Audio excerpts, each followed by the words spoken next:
for approximating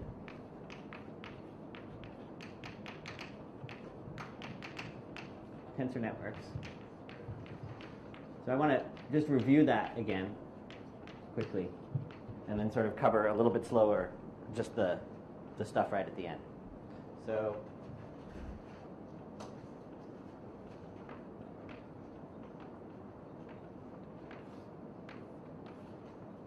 we had our, I'm going to try to draw up the same tensor network we had before. I guess it's not really that necessary.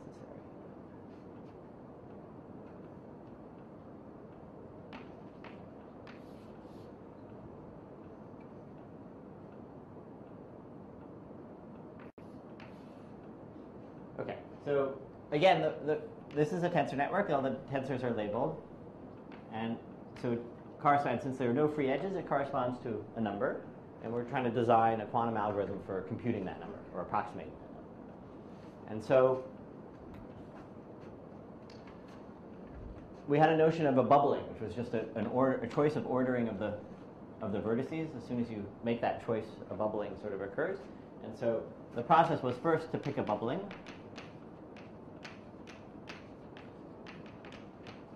And then the second step was to normalize,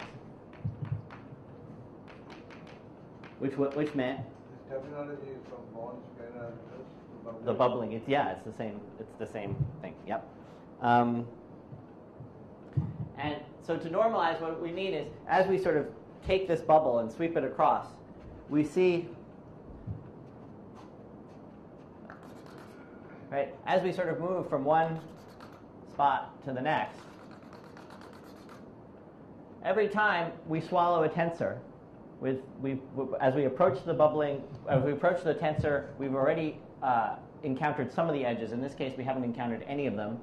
And then by the time we're done, we've counted 2. In this one, we've encountered 1 already, which is this one. And we end up swallowing the next 3.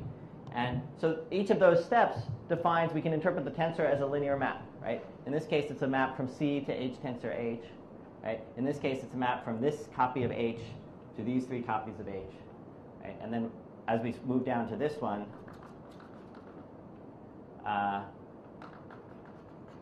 it's a map from this copy of H to these 2 copies of H. So there are these bunch of these linear maps. And so we normalize, which means we take each of those linear maps, we normalize them so that those linear maps are norm 1, and we keep track of those numbers. Right? So those numbers we multiply to get, or those numbers we just keep track of for now. And so what we left is we replaced this network by a new network where all these operators, when viewed this way, by normalizing them, have norm less than or equal to 1, or norm 1. Okay. Is that clear? That's the second step. So now we're sort of in the right ballpark, and for implementing this on a quantum computer, because at least we're applying norm 1 linear maps at each stage.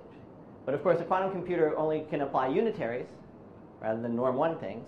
Right? And so to do that, we had to sort of expand the system a little bit more, which was for any operator A, we added an extra 2-dimensional space and embedded this, and sort of embedded this inside the unitary map.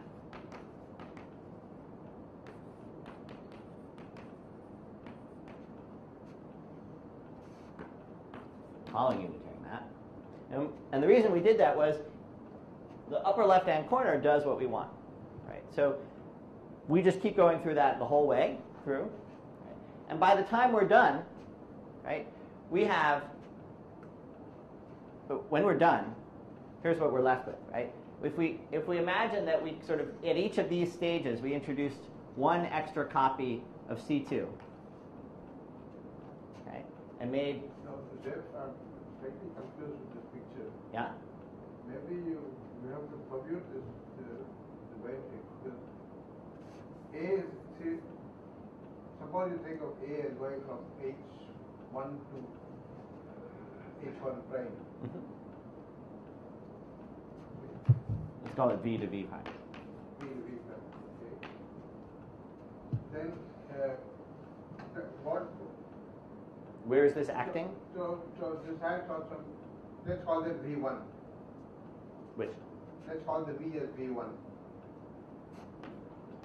And then this matrix acts on V1 direction. Acts from V1 direction V2 to V1 prime direction V2 prime. Yeah, and V2 actually is V1 prime. Huh? V2 actually is V1 prime. So this acts on V1 prime. Which means the 2-1 entry must be a map from V1 to V1 prime. Which is the 2-1? After identifying the two. If you Which is 2-1? Is this 2-1 or this 2-1? The 2-1, yeah. The 2-1 entry, if you... Yeah, it should act, this one should act on V1. No, you try multiplying by... No? 2-1. Oh, 2-1.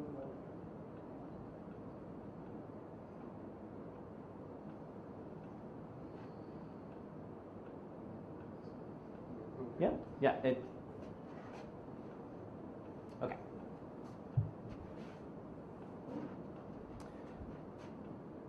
Okay, so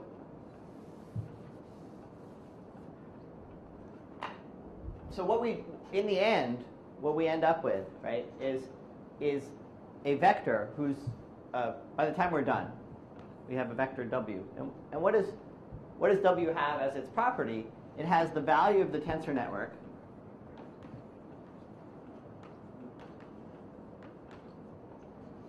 right, sitting inside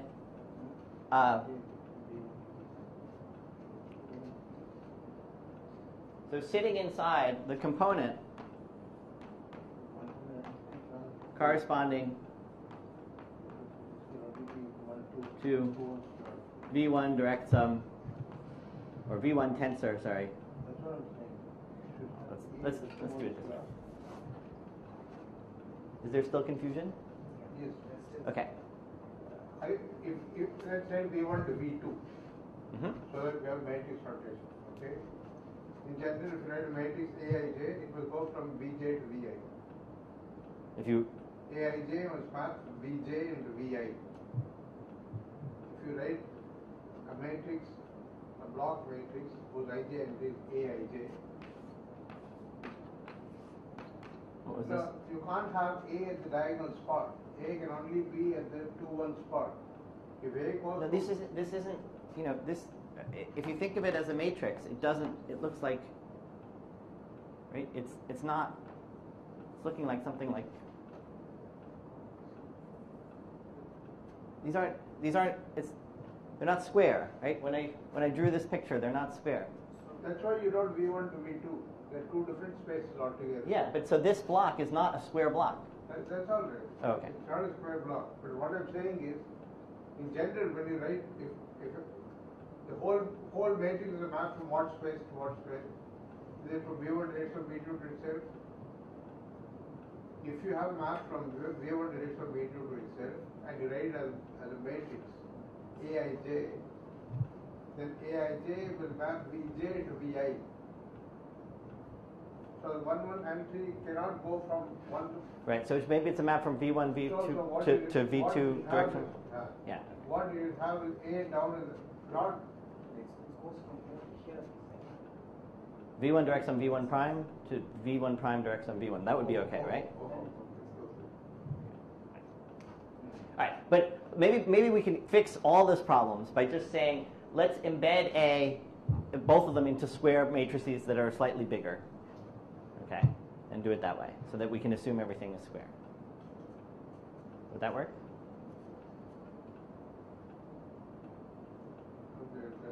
Square. So if we just imagine the two dimensions are the same, then we're okay. If A was a square matrix, we would have none of this discussion, right? So if A is not a square matrix, let's embed it into a square matrix by just having it. A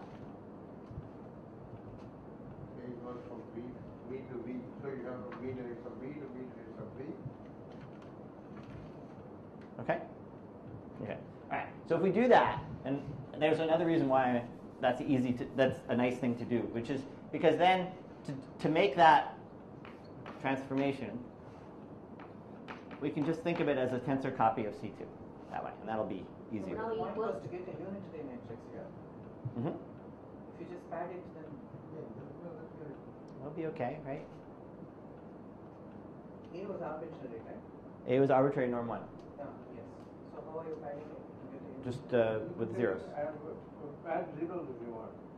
But it's only the 1 1 slot. You're putting in the 1 2 and 2 1 slots.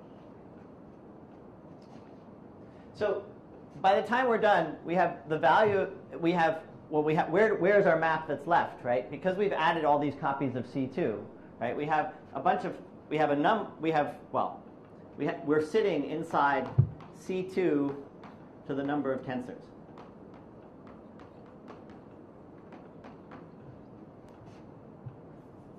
So W is in C2 to the number of tensors. But the important thing is that there's one coordinate of C2 that we wanted, right? What coordinate is that? It's the coordinate corresponding to E0 tensor, E0 tensor, E0 tensor, E0. Because in that coordinate, the value of it is exactly the value of the tensor network.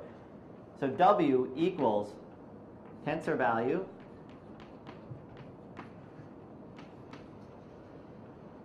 times E0 tensor, E0 tensor, E0, plus other stuff.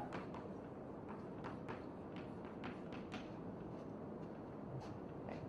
So now if we just measure, okay, which means project, we can, in general, it means we can ask, are we in this space, the space span, but this one-dimensional space, or are we in the other? We're going to get an estimate for the tensor value, right? Because it's a two-point probability distribution, right? And so we're going to get an estimate for this value.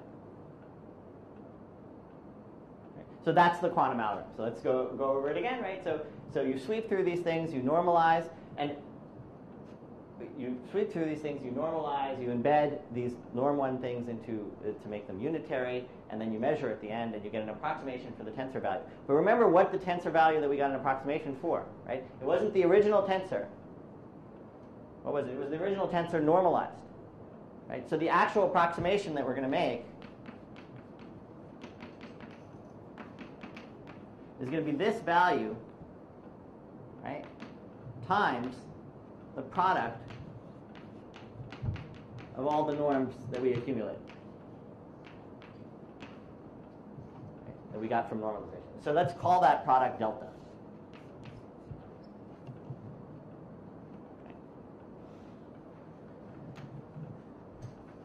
So again, what this means is if we measure and we call successful getting all zeros, right, then the probability of success, again just said probability of success equals tensor value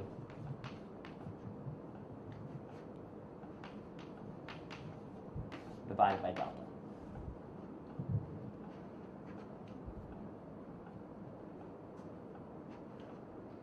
So this bubbling method you have adopted, does it matter on which point you start?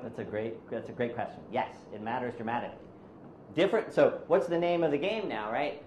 The better delta is, right? The better you're going to do in terms of your approximation, right? Because let me write down the theorem first, and then you'll see why the better delta works. I'm still losing. Okay. How did the delta arise? Okay, so the delta came, remember how we normalized in this case? So we went through and we kept, if this was of norm 2, we divided by 2 and kept track of that 2. We replaced, if this map was of norm 2, we wanted everything to have norm 1. Right? So what we did is we replaced the tensor network with a normalized version so that all the maps were of norm 1. And we kept track of the product of those numbers. And so the tensor we're actually evaluating is a fraction of the tensor that we started with. What fraction of it is? It's a delta fraction. And this is information we can keep on the side. Only unitaries can be replaced by gates. Only unitaries can be replaced by gates, and only norm less than or equal to 1 things can be put in this form and made unitary. Okay, so let me hold on to your question for 1 second. Okay. So what have we put together, right? Which is that there is a polynomial time. So I guess I should stress, right, that all these steps, there's only n nodes. So this process is only polynomial in n terms of time. There's a polynomial time algorithm, quantum algorithm,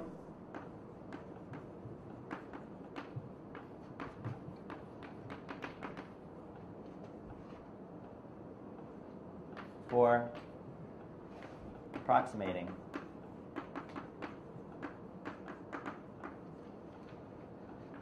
tensor network.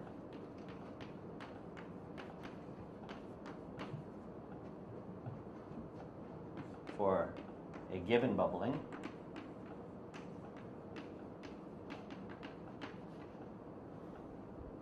that gives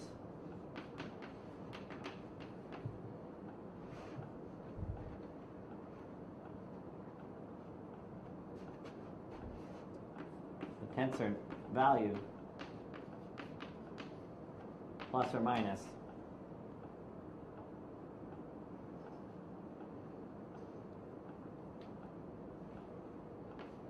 delta over polynomial in it.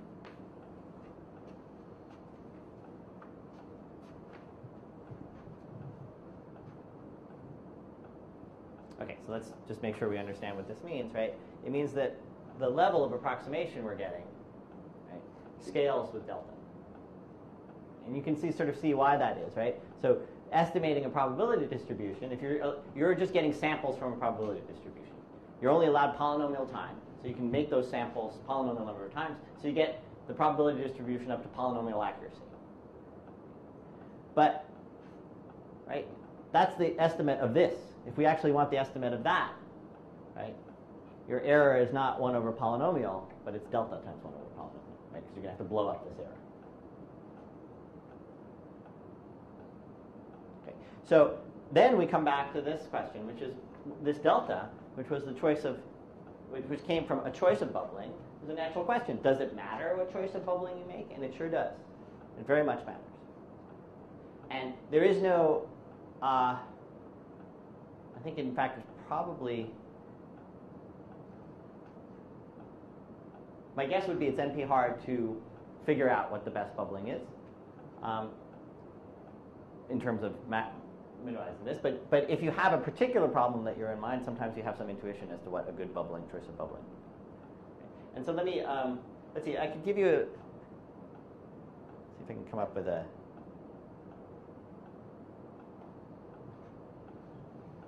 Yeah. So let me show you. So let me give you just to quickly give you a feel for this. Let me give you an example. So.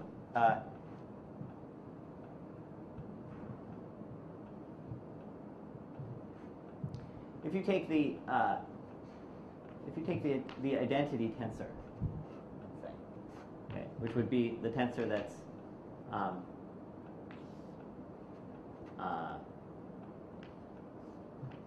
the ijth entry is equal to delta ij. So that's clear. So if they're both labeled by the same thing, it's 1. If they're labeled by different things, it's 0. So if I build a network out of that, it looks like maybe this.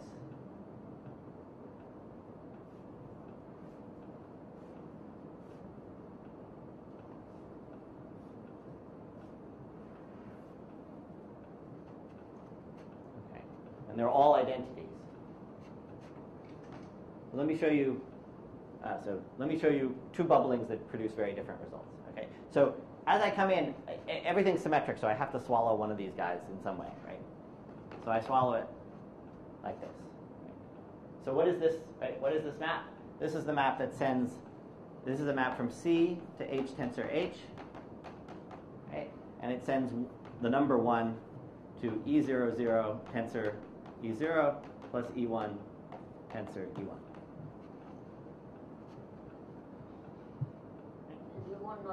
And I want to normalize that, so this has norm square root of 2 as a thing, right? So my delta keeps track of a square root of 2 so far.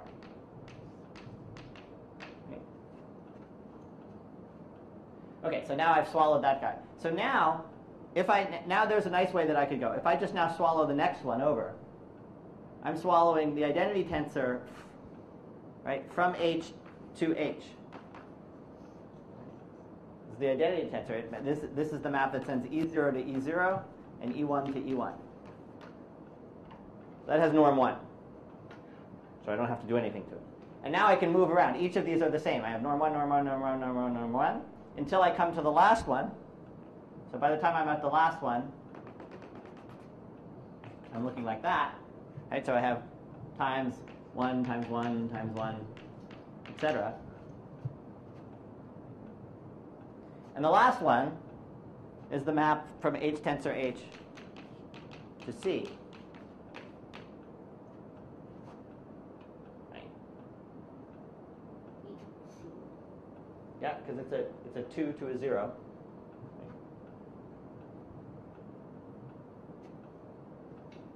And it represents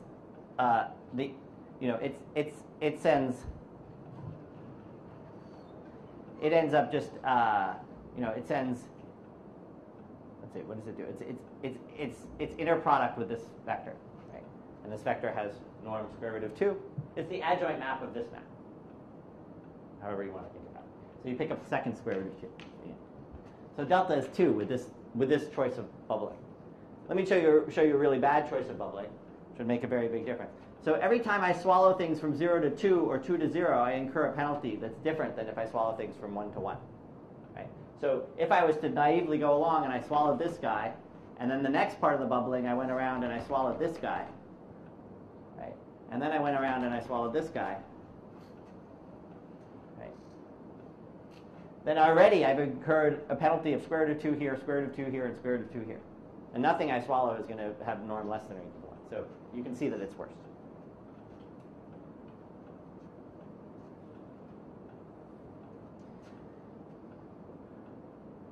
Okay. All right. So that was sort of just an aside to see how these things. Just out of curiosity, what is the best you can do with this? This turns out to be the best that you can do. Two. Two.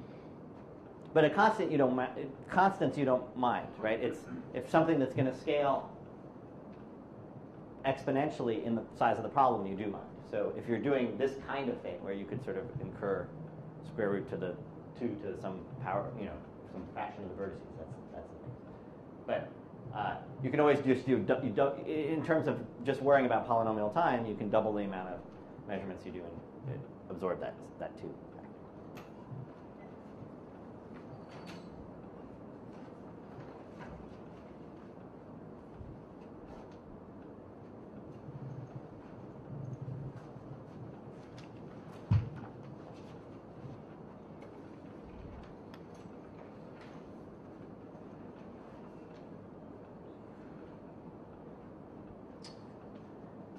Okay, so on the one hand, we have an algorithm for approximating, giving a bubbling order, approximating a tensor network up to this factor. On the other hand, remember right at the beginning, we wrote down for a quantum computation, which was a quantum circuit, right? When we chose if we chose the bubbling order going down this way with the circuit, our delta that we picked up, right, was just all a bunch of 1s. Right, at each stage, because we were swallowing unitaries already. We didn't even have to do anything.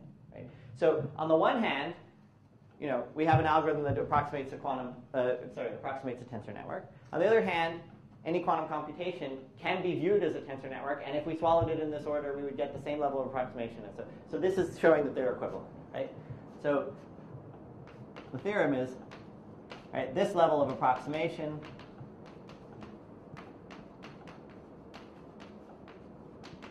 which is this level over here,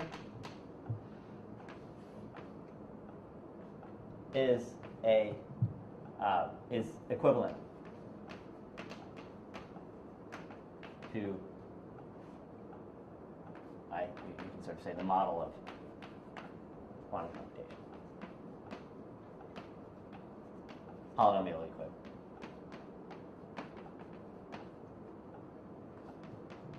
Polynomial time equivalent.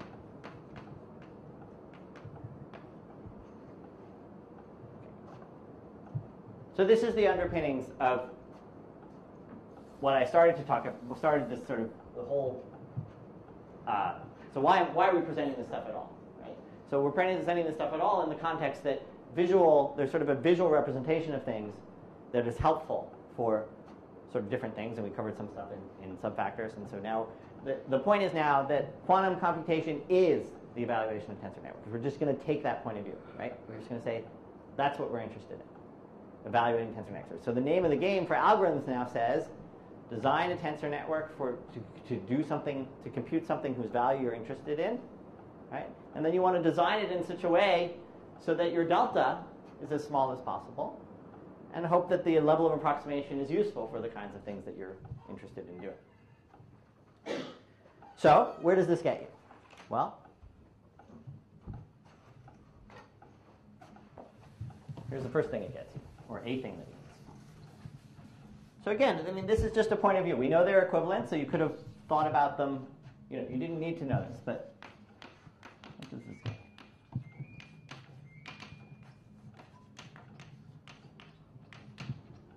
Okay, so what it gets you is that any problem that you can turn into an evaluation of a tensor network, you automatically have a quantum algorithm that has some level of approximation.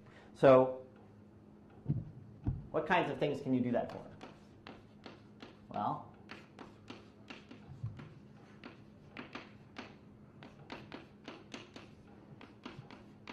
so you can take these invariants of graphs or braids in this case,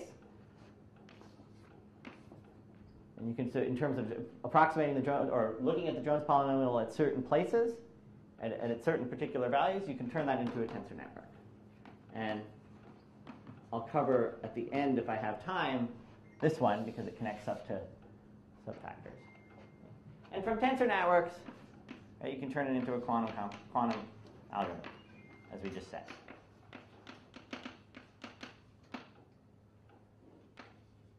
And if you remember, for those of you who were there on the first day, right, we were doing some of these three-coloring type things for designing tensor networks for three colorings and things like that. Well, another natural place to look is statistical mechanical models, right? Because there you've got these graphs showing up, and you've got these local interactions. So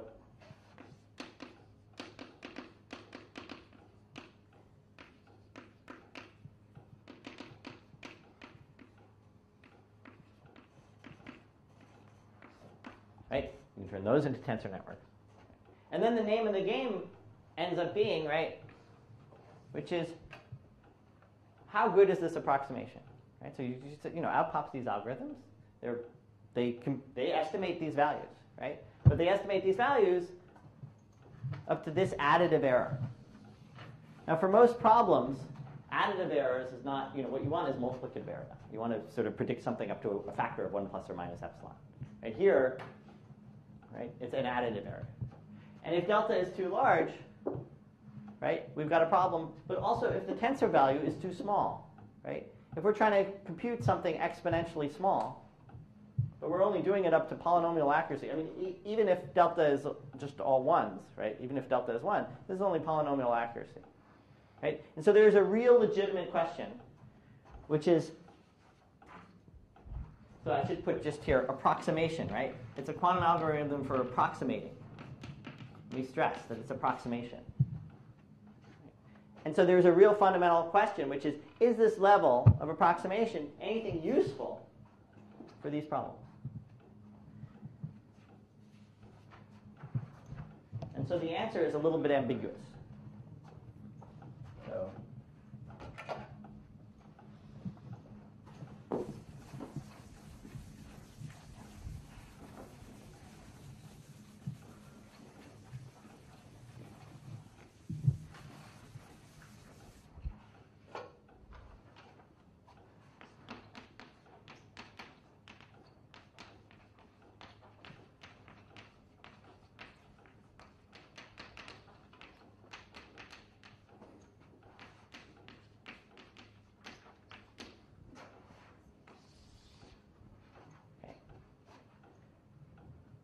So first of all, let's just say, in many cases, it is not what you want.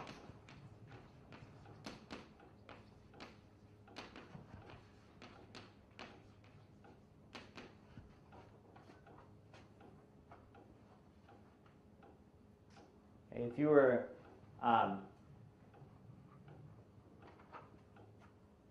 let's see, if you were computing the Jones polynomial of a braid where you're at a value that wasn't a root of unity, for instance, that would correspond to evaluating evaluating a picture that would, like, if you just wanted to look at the value for the identity braid.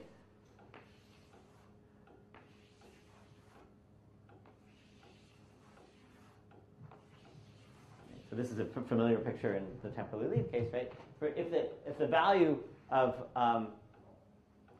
a loop is some number less than 1, then this is an exponentially small number in the. So this is an exponentially small number. We know we'll never get an approximation that good, right? So it's looking a little hopeless, right? If you can't even figure out, if you can't even get a good estimate for the identity braid, why should you, hope for anything decent out of this thing? So on the one hand, that's true. On the other hand, right, you have this equivalence, right? You've got this equivalence in general between evaluating tensor networks and the same as being the power of quantum computation, right? And we understand that there's at least one problem, big significant problem that we know how to do there that we don't know how to do classically. And in particular, if you restrict to these types of problems, but you look at them at the right places for the right values, right, they end up also being complete problems, meaning they capture all of what quantum can do, right? So, but for some classes, it is a complete problem. In other words, for evaluating the Jones polynomial at a root of unity, this is an example, overall braids, that's the same as doing quantum computation. So in particular, there's some class of braids that correspond to factoring numbers, right? Evaluating the Jones polynomial at some class of braids is corresponds to factoring numbers. So it's useful, but it's unclear whether it's useful within the language that people who would be studying Jones polynomials would be interested in, right? So it's not clear that it's useful for for sort of not theoretic kind of questions in that example. And then the third thing is said is that there are certain parameters. The joke is, where do you put the comma, after but or not? What's that? If it is in continuation of 1, then for some classes it is a complex problem. Complete. You say that, but for some classes, leave some classes and it is a complex problem. I see. So, how do you say? Well, it's actually a complete problem, right? For some classes of these problems. What is in relation to the previous sentence and over? Okay, so so the previous sentences says if. Let's look at these things. No, that's okay. I'm only referring to the second sentence. Yeah. And asking you, is it that for some classes it is a complex problem, or is it that leaving some classes Put a comma after the but. Put a comma after the but. After what? The but. But. Oh, but for some classes. Fine. Because if you put No, comma I after understand. classes, then it is. Yeah. You mean it's excluding only a few classes? Right. Yeah. Okay. Sorry. Thanks. I did not understand that was the question. But then it And- will be the remaining complement, so it's still okay. What's that? Yeah, but Even if it you put stresses. after I classes, understand. It is I the understand. remaining set. It's still okay, but. But this is what I meant to say. Given that both were okay, but this is still what I meant to say. And for certain parameters, at least to my knowledge, we don't know a comparable classical algorithm. Okay, so for certain statistical models, mechanical models, for some clever choices of bubbling, we seem to be getting better approximations than we know how to get classically. But it's still unclear, but the first thing still applies, which is unclear whether that level of approximation is anything useful.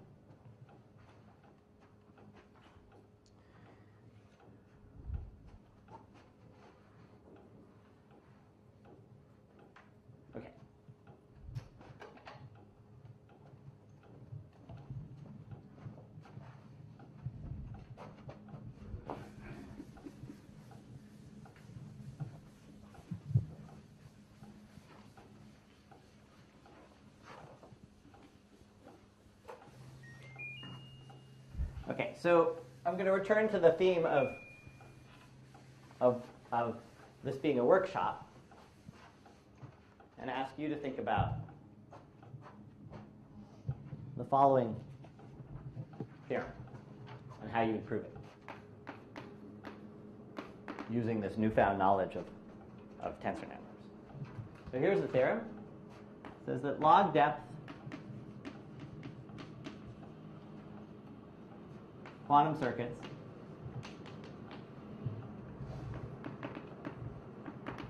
I guess I should say local quantum circuits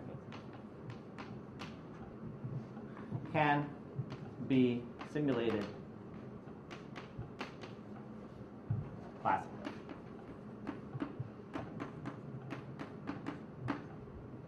Okay, so let me tell you what that means. Okay. So here's a picture of a log depth quantum circuit. Here's what I mean by a log depth quantum circuit. The circuits are just like we were talking about before. You have unitaries. You can just put unitaries on all the even ones and then follow that up by unitaries on the odd ones. If you wanted to do the most general picture that you could see as a circuit. Even ones, etc. Until you finally measure at the end. And log depth means that the number here is logarithmic in n.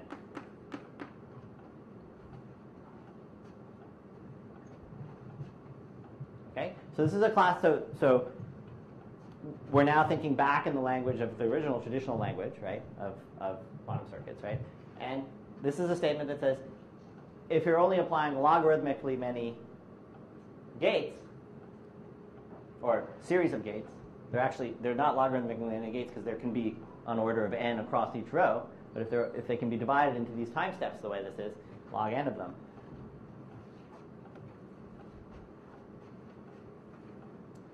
then you will want to be able to simulate this classically. So anyway, so it's kind of an interesting result, right? Because maybe there's some interesting things we can do with log n circuits, knowing this result. But my question to you, how do you prove this? So I'm going to sit around and wait while you guys think about this. Right? But the point is to take the tensor network point of view about this, try to understand why it might be you can simulate. So I'll wait a few minutes to think. Are there any questions about the problem? So can we clarify? So can you read that theorem once again? okay. Log depth. Log depth. Local refers to the fact that the unitaries are neighbors. Okay. Quantum circuits. It's log depth or low depth? Log depth. Oh, log depth. Log depth. My handwriting has betrayed me. Can be simulated classically. So what does that mean? You don't need a quantum computer to do it. You can do it on a regular computer in polynomial time. Okay. So you have a regular computer, polynomial time, but I want to do something that a quantum computer So this is could just do. exponential of log is polynomial. That's what we want to use. Yeah.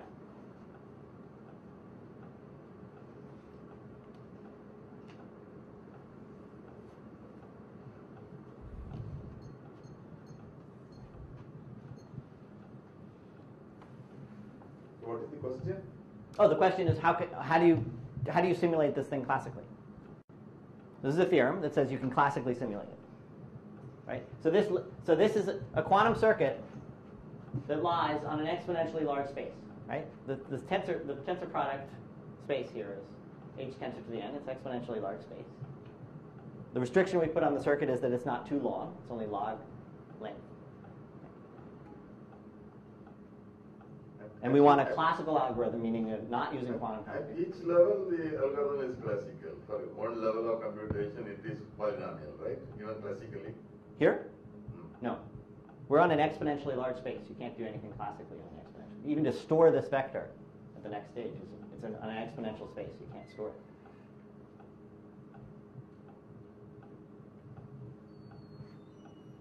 So, okay, yeah, so let's talk about this a little bit more, right? So as we start, with E0, tensor E0, tensor E0, tensor E0. Okay, there's only one non-zero coefficient, so we can keep track of that, right? But as we start to maneuver these things, right, by the time we've got to this level, there's no clear way to store the things because this is a vector on a space that's exponentially big.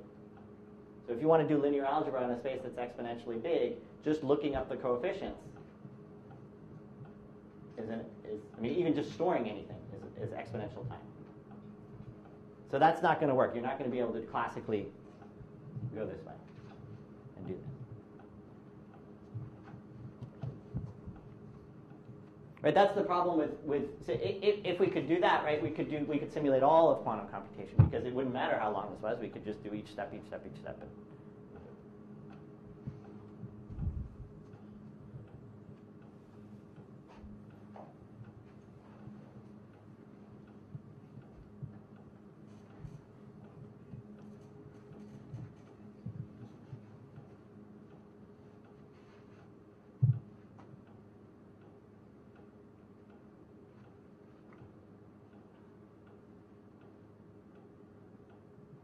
I'm sorry, I give the conceptual divide here.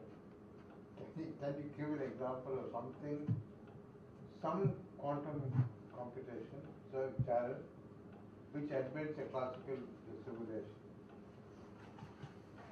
So we know what you're talking about. So if right, this is just linear algebra on a big space, but the space is too huge.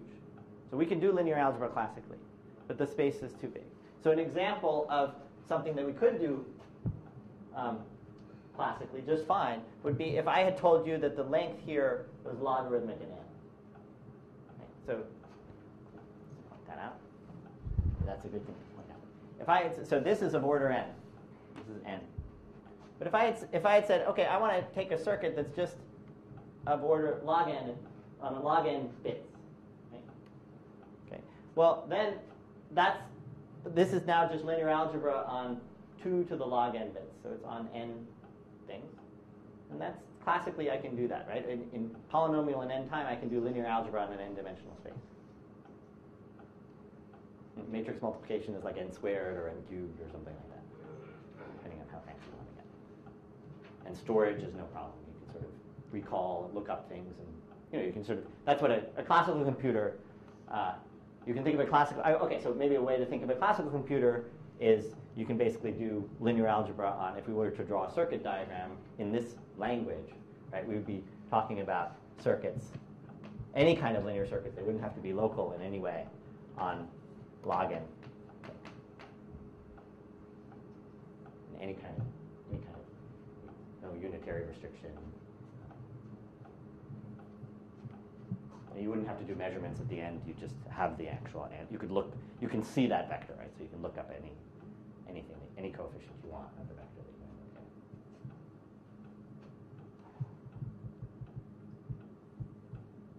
Is that helpful? So it's something like you make this into a tensor network and then read it the other way around rather than log n this way and that way. That's exactly that. Right? So what do we do is, so when we take this tensor network picture, right, how do we turn this into a tensor network? We just make every square a tensor. Right? That's all that we do. And so now, once we've done that, and we have this idea that bubbling, we can go in different orders, or we can sort of look at this thing, we can pick it upside down, we can turn it around, right? That's very advantageous because now let's think about swallowing this stuff across. Okay, so think about what we have to do to swallow this thing across. So if I start to do, so first of all, well, I guess the main point, and let me just sort of say what the main point is. If I draw this line, and I think about what the tensor is across on this side, right? How many cuts do I see? How many cuts of the blue line do I see by an edge? Log n, or 2 log n or something. Right? Or maybe just log n. So I see log n cuts, right? So from this point of view, this is the picture that I see. I see something with log n things coming out. That's a vector. We can think of that as a vector in 2 to the log n space, which is an n space. Okay, so we're happy in n space, right? That's something we can do classically. So that's what we do. Now, if we want to sort of continue, I just flip this guy over and go like this, right? And what am I doing? I think, it's a unitary this way, but it's still a linear map. This is a tensor, right? It's still a linear map from these 2 copies to these 2 copies. It was unitary from these 2 copies to these 2 copies, but it's just some linear map from these 2 copies to these 2 copies. Right? But we're in space where we can do things classically now, right? So any linear map we can apply, right? I tell you the linear map, I tell you the coefficients of it, you just apply it, right? And you apply it here, and now you have a new vector. And you just keep going, right? So you sweep across this thing, and if you know that as long as any of these cuts that you're making only cross on the order of log n lines, then you can keep this thing classical the whole way through. You have the resources to do that. Okay? So that's sort of a very, so here's an example of the kind of thing that the kind of result that you don't see until you start thinking about this stuff geometrically. And there's an interesting, so for those of you who know something about this stuff, I'll just mention as an aside, there's an interesting fact here, which is that the Fourier transform, the sort of quantum Fourier transform, which is fundamental to all these algorithms, these factoring algorithms, is actually a log depth local, or an approximation of it, is actually a log depth local circuit. And so you might start to get really excited and think, okay, well, if that's the heart of the algorithm, then we should be able to do it. But unfortunately, that doesn't work, because the stuff that you do after that mixes everything and can't be parsed into a log depth circuit. But the quantum Fourier transform, which is sort of thought to be kind of fundamentally the quantum thing that's going on, that at least part of the circuit, just taking the Fourier transform of a vector, is something. If you then wanted to do something to that vector that was log depth to it, then you could do that class. What the Fourier transform is? Log depth, is it? Approximation of it, yeah, is local log depth. It's not n log n. Nope. No, if you do it on a classical machine, you have nothing common. You're talking about classical simulation. Yeah, so sorry, what you're asking? You have only the fast Fourier transform algorithm. What is implementable on a classical machine is the fast Fourier transform algorithm, which takes n log n time. Yeah. So this is going to take... No, n log n is not this n. I mean, the capital N, 2 power n. 2 power n times, 2 power little n times little n. So it's exponential. Yeah. I don't see, are you saying that quantum Fourier transform can be simulated on a classical machine in... Well, so an algorithm, so not saying that, because to say that would mean that somehow doesn't even make sense, because what we need to finish, right, so to finish this story of a log depth circuit is you can't stop the circuit and just ask for the vector by the time you're done, right? You have to do something to that vector and measure, right? And that's the outcome of the circuit. So what I'm saying is that if you wanted to build into an algorithm, if you want to take the quantum Fourier transform and then measure something local about it, that okay, you so can you're saying simulate. that the depth is log. Yeah, the depth of the quantum Fourier transform, an approximation of it, is log depth. So if you want an algorithm, if you take a quantum algorithm that first does the quantum Fourier transform, right, then does something else that's log depth, and then you could throw in an inverse Fourier transform if you wanted, or whatever, and the output is a quantum. It's a quantum algorithm, so it's sort of a measurement at the end. That can be simulated classically. But the quantum Fourier transform algorithm, is it not depth n? In n? No, that's the thing. It's not. An approximation to it can be written with log n depth. So that's the piece. But that doesn't mean you can sort of get a handle. It doesn't mean that you can actually produce the vector that the quantum Fourier transform produces. It just means that you can do whatever measurement you were going to be doing here. You can approximate that. Okay.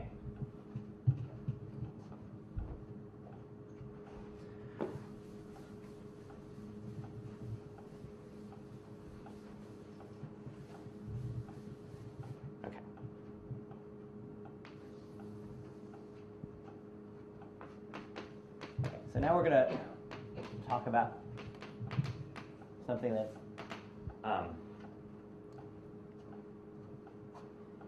so teleportation is so we're going to talk about teleportation in quantum computation, and then we're going to sort of view it from a tensor network point of view.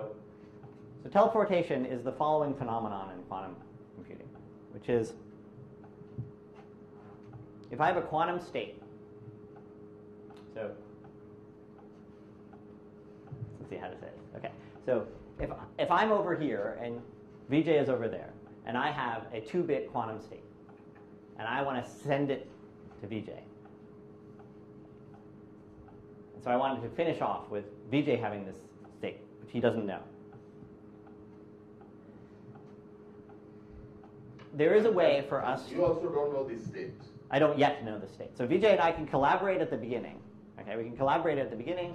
But then we go our separate ways. And by collaborating, I mean we can sort of we can start out with some sort of shared state together. So we can start next to each other. We each have a 2-dimensional space that we're talking about, and we can create a vector in that tensor product of those 2 spaces.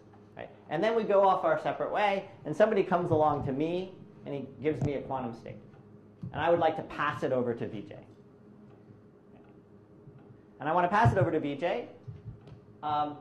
And I'm allowed to communicate with him classically. I'm allowed to tell him, I can call him up on the phone and tell him something. Okay? But I'm not allowed to sort of bring the state over and just hand it to him. Right? The question is, can I do that? Is it possible? And how? And the answer is that I can send this state, which is this is a vector in 2 dimensions. Right? I can send this by just sending him 2 bits of classical information. So I can send him one of 4 choices. I just send him, I just call him up and I say A, B, C, or D. And by the time, and he takes that information, A, B, C, or D, and he ends up now with the state that I had. And obviously I've done something at my end to tell him which of the A, B, C, or D to do. Okay, so does everybody understand that sort of setup? That if I want to be, so it's sort of an important thing within the quantum world, right? If I want to be able to move information around, right? I sort of want to be able to sort of figure out ways of sending quantum information around, and this is a way of doing it where VJ and I don't have to know what quantum information is coming beforehand. We can set up a channel, right? This sort of turns out to be sort of like a channel, but where actually the communication that eventually ends up happening is only classical. So I'm going to now draw a picture associated to that, right? And so the picture is the following. Here's me, right, and here's VJ. Okay. And we get together, and we can share. We each have a copy of a 2-dimensional space, right? And we can get together and do something beforehand. So what does that correspond to in our setup? Right? That corresponds to that me and VJ can share a 2 tensor. This is our starting 2 tensor. Let's call it L. Right? So what is this? This is a 2 tensor. This is an element in C2 tensor C2. So we're sharing it. Right? But after we share it, suddenly we end up with this wall. Right? Well, this wall ends up being, right? What does this wall end up being? This is when me and VJ go away from each other. And then I'm traveling along with my little copy, right? And VJ's got his little copy. And somebody comes along and says, listen, I've got this really important state that I need you to get to VJ right away, right? And so I say, okay, well, where is it? And they're like, well, I got my copy right here. So here's my copy V. Okay, send it to VJ right away. Okay. So the point is that this line is firm, right? I can't walk this state over to VJ and say, here you go, because we're separated by whatever, and I need to do it really, really. So I need to do something, and I do have access to a phone line. Right, so I can call up VJ in here. I can do something in here, and then I can get on a phone, draw a little phone, cell phone, because I'm modern. Okay, and I can call VJ, and we can talk. And in fact, we don't have to talk much, it turns out. I can just tell him A, B, C, or D. One of those four things. He picks up the phone, I say one of those things, he says, okay, he hangs up. Okay? And then by the time we're through, in the end, VJ has V. Okay? So this is what teleportation says is possible. Okay? It says, so let's just review to make sure we've got it straight, right? VJ and I first get together, we have some L. We don't know what V is going to be. Right? We can get together and form a joint vector together. Then we go separately. I'm encountered by somebody who says, hey, send VJ V. I'm allowed, the only kind of communication I'm allowed with VJ is classical. I can call him up on the phone. Okay, I can't hand him anything. And by the time I'm done, I want VJ to have V. Okay. So that's teleportation. So now my question to you is, and for those of you who know how to do it, I guess you can still think about it, but yeah, you should be able to still think about it. But the question is, how do we do this, right? And from the tensor network point of view,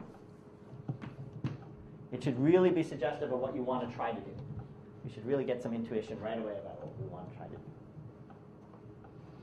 But in your description, at the end of the day, Vijay ends up with that one tensor. Yeah. All right, so I'll give you guys a few minutes to think about that.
I forget, what was your thing for measurement yesterday?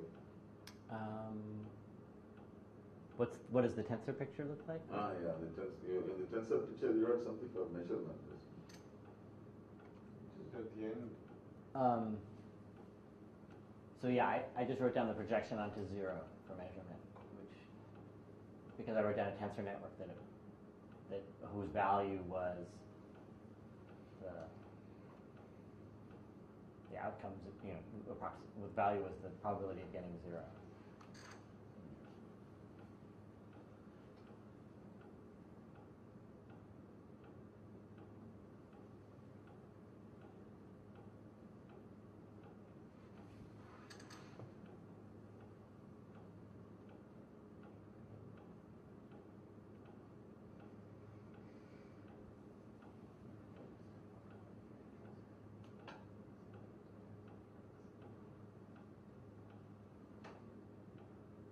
Well, it can tell. So that's a good question. So the question was, what is, in terms of tensor networks, what is communicating classical information translate to?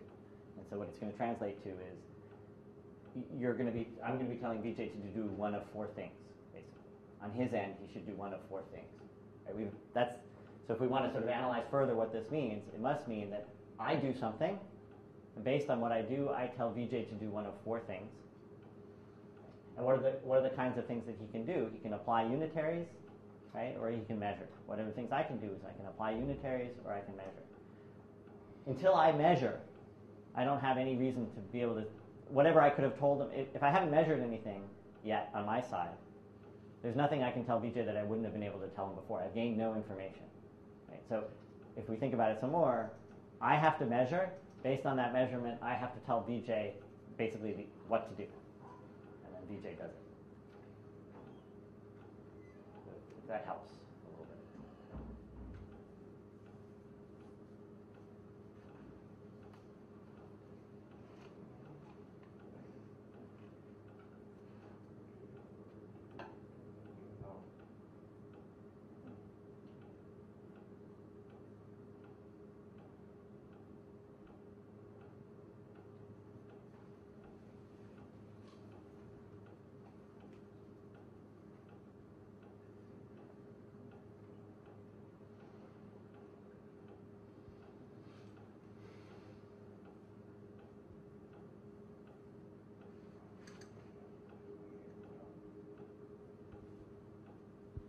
All right, so let's So on your two tensor, you can make a unitary transformation.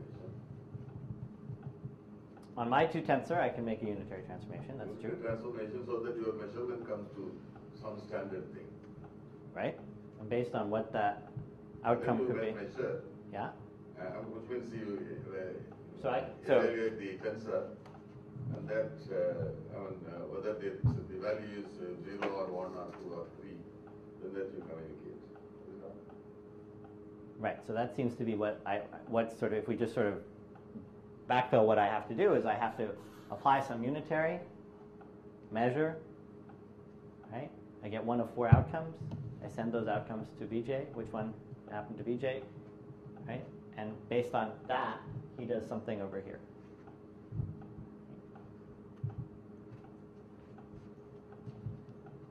But even if you don't, okay, so let's sort of,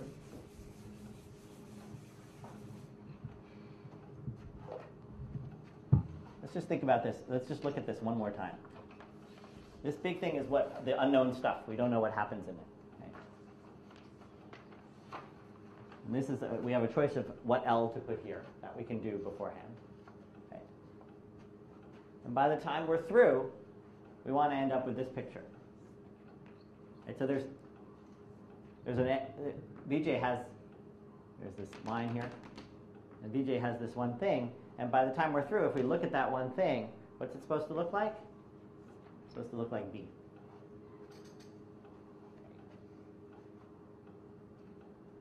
So if I was just drawing a picture in here, what picture should I draw to get V over there?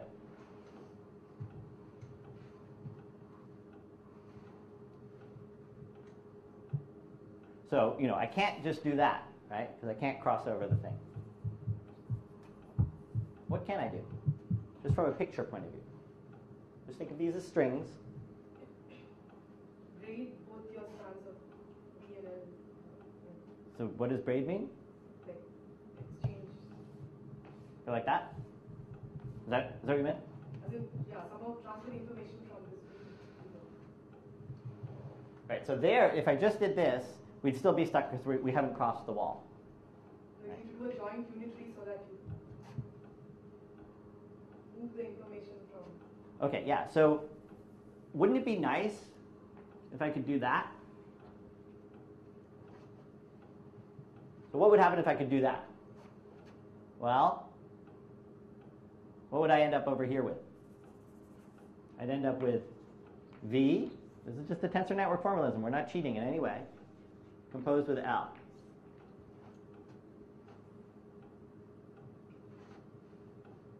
Right? Sorry, if I could do this on this side, right, then this is what VJ would have when I'm done. Okay, so if I could do that, what would I want to choose L to be? The identity, right? Okay, so let's make L the identity. So one way to make L the identity is to make it a one tensor, but another way to do it is to just, the identity is just putting nothing there. Turns out it's the same thing.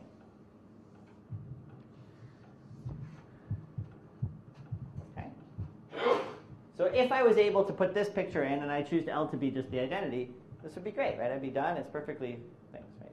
But I can't do this. Right? But I could choose a measurement. So for the planar algebra people, right? What is this? It's a very familiar picture, right? Right? But what quality does it have in it? In one thing, it's a multiple of a projection. Right? So this is, you can just think of this as a scaled multiple of a projection. So if I chose a basis to measure in, if I chose a basis to measure in that where this was the projection, one of the outcomes, if I got this outcome, right? If this was the outcome that I got, this would be the picture that I would end up with. And Vj would have V, without me sending anything. Does that make sense? This is a linear operator, right? If you look at what it is, it's almost a projection, turns out. You can just multiply it together and you get the same thing plus a loop. So if you scale it the right way, it's a projection. Okay, but the trouble is, right, I can't just sort of enforce that the outcome is going to be this. If I could enforce that the outcome was going to be this, that'd be all set. So I need to understand what the other outcomes is, and if I can build, so what's another possible outcome? Well, what if I had a different projection where there was some tensor here, W? Okay. Suppose I was able to get this picture.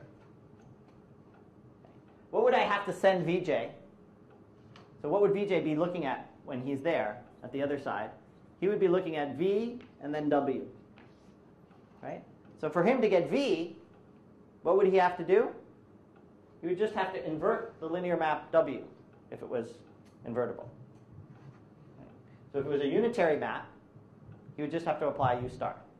So if I could communicate through saying A, B, C, or D, if I could communicate one of those was W and W was unitary, he could apply W star. Right? And W star would cancel and he'd have V. Right? So the question then becomes, and so if all my measurements, if all four measurements have this form with different W's here, if I can design something that has this form, right, then I'm all set. Because I would have four different things. I'd just say, hey, look, I'll tell you which one of these comes out. You just apply the inverse of that one there, and we're all set. Okay. So now we're looking for, so what are we looking for? This now just becomes a simple linear algebra question. And what are we looking for? We're looking for tensors of this form that have some properties. One is that they're a projection. We're looking for four of them. Let's call them, let's put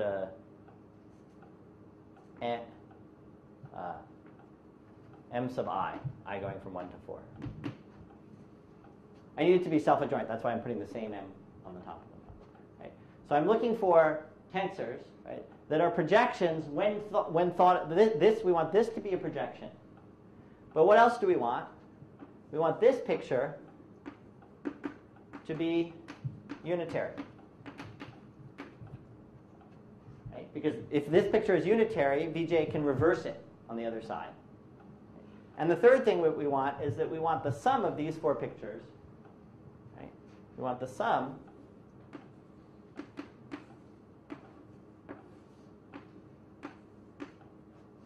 to be the identity.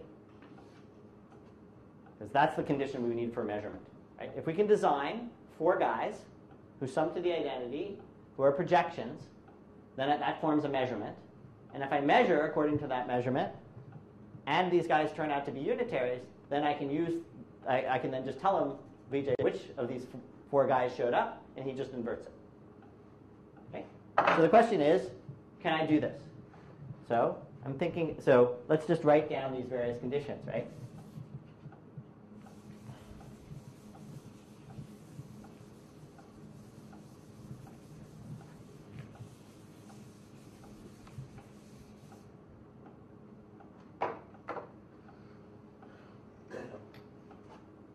So this one, if I think about it this way, right, it's just a 2 by 2 unitary. Right? This is what this means. So I need a 2 by 2 unitary. I need 4 2 by 2 unitaries. These are just numbers. So I need that matrix to be a unitary. Now let me understand what this means.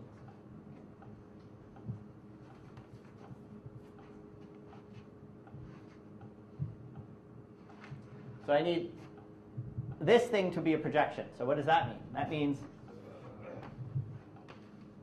when I multiply it by itself, let me draw it over here. So if I stick two of these guys together,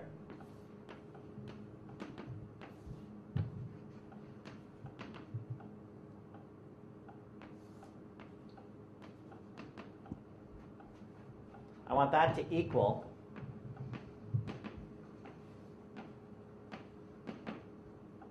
itself, right? Okay, so we can clearly see what condition that imposes, right? That imposes that this is equal to 1. It's a number, right? And it's equal to 1. What number is this? Right? Well, let's interpret this picture by putting a cut here. This is the inner product of mi with mi. So this just says, I want, as a vector, I want to think of this as norm 1. Right? So that means that the sum of the squares of these entries has to be 1 for each of these. That's this condition. Okay? So if I make the sum of the squares of these entries 1, and I make this unitary, I've satisfied these two conditions. And so then the final condition is, how do I get these things to sum up to 1?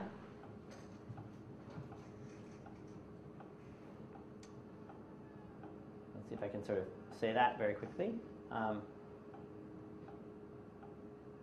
Well, one thing I can do is insist that the two projections are orthogonal to each other.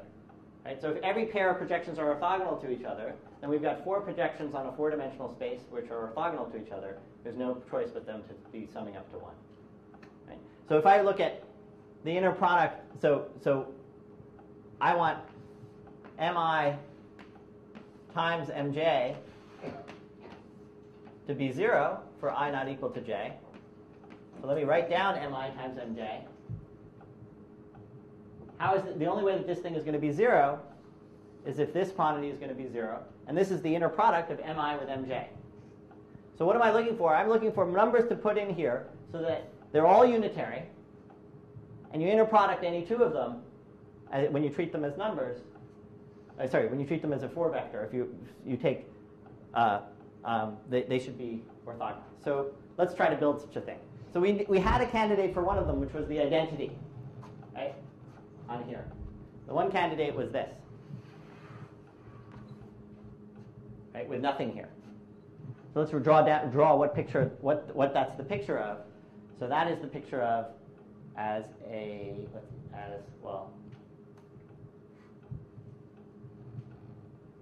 matrix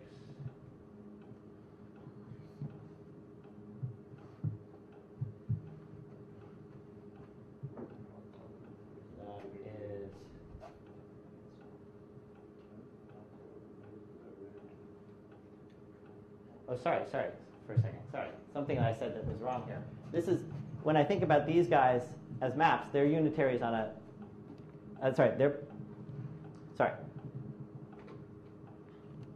This is what I'm thinking about as a unitary, so that corresponds to just one of these loops. Right? And we were putting nothing there, so it corresponds to the identity. Okay? So one of these matrices that we're trying to build is just going to be the identity.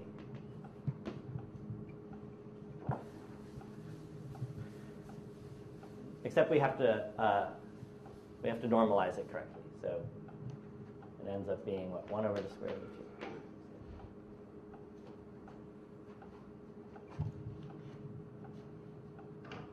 And now we're looking for ones that are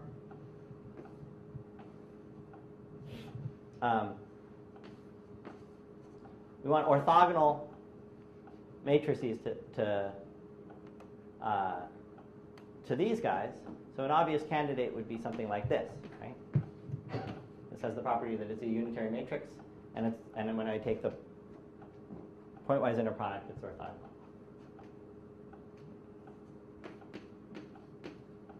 And so now we need 2 more, and we'd be done once we have 2 more.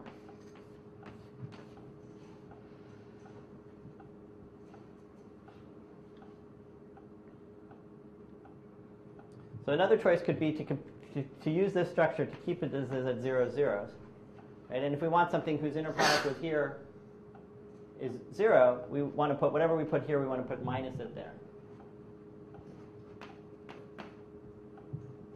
And that automatically has good inner product with this, right, because of this one. And so then we can do one last one, which is this. So this is a collection of 4 matrices that have all the properties that we want, if we scale them correctly. And so we can define, so this will do our job for us. This defines the measurements for us. If we turn these into these projections. And so, what is this 1 over square plot to? let's see. So,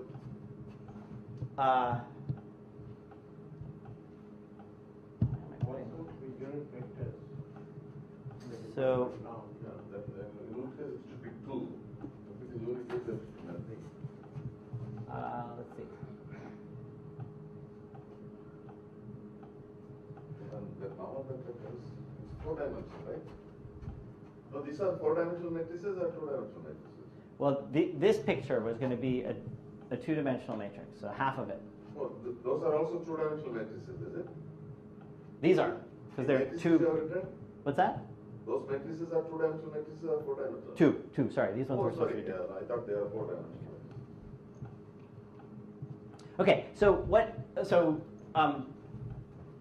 versions of these turn out to be important for, let's see, how are we doing on time? Okay, so we're just finishing up. So I'm just going to mention very quickly that if you sort of do a little fiddling with these and make them eyes, you get the Paulie matrices, which is sort of familiar to various people. And they're useful in this. So the normal way that, well, anyway, so that's where they come from, because they want these are the relations that are helpful for them. So this is one way to think about it. So in the end, we've designed a system where we can do teleportation, and this is sort of a nice way to think about it. And I guess I have one more minute, and I sort of wanted to make sure to tie in, wanted to just take a moment to mention 2 open questions that are sort of unrelated, but I think are nice questions. One was a question that Vijay asked, which was, is there a quantum algorithm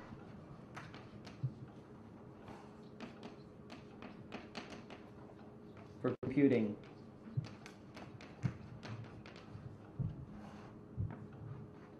the dimension in a subfactor, in a finite index subfactor, the dimension of n prime intersect mk, mn, I guess. So is there something that goes polynomial in n to compute that? So that's for the subfactor community. And for anybody is the question, is there a classical algorithm for approximating tensor networks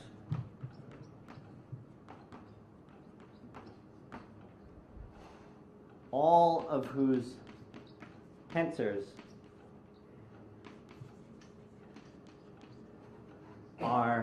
have non-negative values, non-negative entries.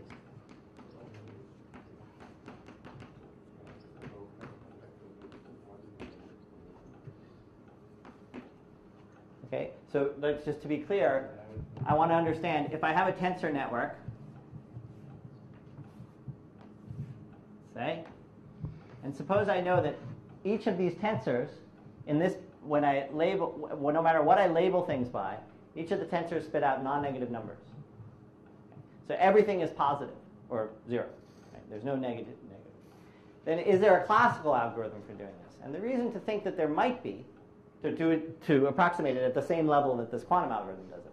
So this would be a sort of class of tensor networks, right? They're sort of smaller class. They'd include, for instance, the ones that we did earlier about sort of writing down a tensor network for counting the number of 3 colorings and the number of Those were all tensor networks where the values were either 0 or 1. It's a special class. But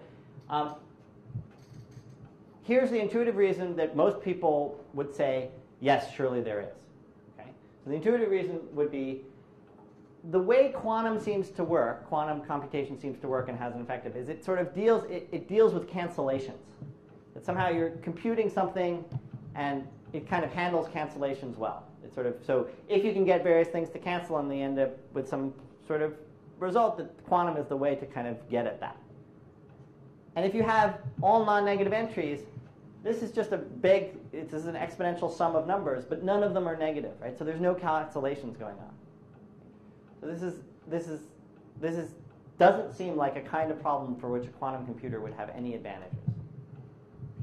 So on the one hand, that suggests that that it should be done classically. On the other hand, I don't know of a way to get the kind of approximation that you can get. And it would be a really interesting thing. I think from my perspective, it would be a very interesting question to know the answer to. All right, so we'll stop there.